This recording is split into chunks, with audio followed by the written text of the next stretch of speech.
નમસ્કાર મિત્રો, આજે આપણે જોવાના છીએ દેશ અને દુનિયાના 25 મોટા સમાચાર। જો ચેનલ પર નવા હો તો ચેનલને સબસ્ક્રાઇબ કરી નાખજો મિત્રો।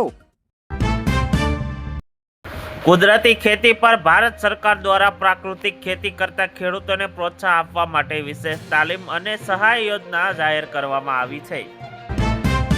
ખાતરના ઉપલબ્ધ રવિ સિઝન માટે યુરિયા અને ડીએપી ખાતરો પૂરતો જથ્થો ઉપલબ્ધ કરતા તંત્ર દ્વારા આદેશ આપવામાં આવ્યો છે।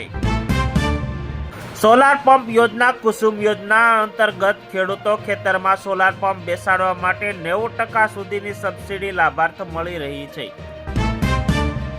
પાક વીમા સહાય કમોસમી થયેલા વરસાદને નુકસાન પામેલા પાક માટે સર્વ કામગીરી પૂર્ણ કરતી વળતર ચૂકવણી પ્રક્રિયા હાથ ધરી છે। બજાર ભાવ માર્કેટ યાર્ડમાં જીરું અને એરંડા ભાવમાં સામાન્ય સુધારો જોવા મળ્યો છે, જ્યારે કપાસમાં ભાવને સ્થિર રહ્યા છે।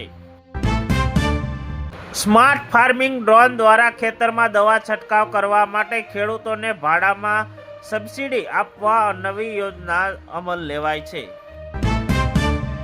પશુપાલન લોન પશુપાલકો માટે કિસાન ક્રેડિટ કાર્ડ કેસીસી દ્વારા ઓછા વ્યાજે લોન આપવાની સુવિધા વધુ સરળ બનાવવામાં આવી છે।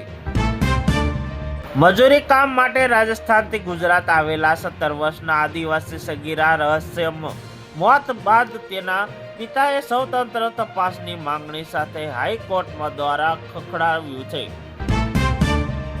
દેશમાં રોજના કરોડો લોકો ટ્રેનથી મુસાફરી કરી, ત્યારે આજકાલ ઠંડી, ધુમ્મસ અને ટ્રાફિક જેવા અનેક કારણો લીધે